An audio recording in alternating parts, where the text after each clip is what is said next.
One of the best parts about the summer season is firing up the grill on a beautiful day surrounded by family and friends. But what if you want to fire up the grill and it just won't start? You certainly can't leave your guests hungry. Hey everyone, it's Tom from eReplacementParts.com, and in this video, we'll be looking at some of the top reasons your grill just won't start. And remember, if you find any parts that need replacing, you can always head over to eReplacementParts.com, enter your grill's model number, and grab any of the parts you need to keep your grill running all summer long.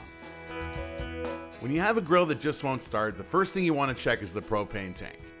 It may seem obvious, but the propane tank is often the issue when a grill won't start.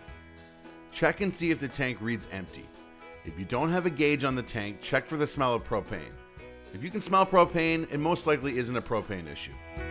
Next, try to light your grill with a wand lighter. If your grill lights, it could be an issue with your igniter. Inspect the electrodes on your igniter and make sure the wires are not broken or damaged. Also check that the ground wire isn't rusted or corroded. If you leave your grill outside during the off-season, rust can form and that may just be your problem. The next thing you want to look at is your burner assembly. Check for any dirt, debris, or insect nests that could be blocking the venturi tubes. The venturi tubes extend from the control valve to the burner. If these are blocked, you may get a no-start situation.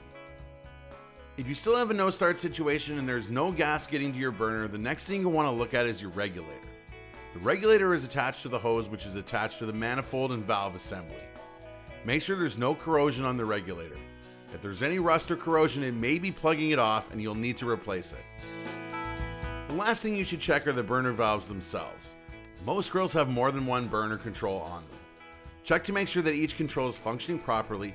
Sometimes they can get sticky and not work properly, causing a no-start situation.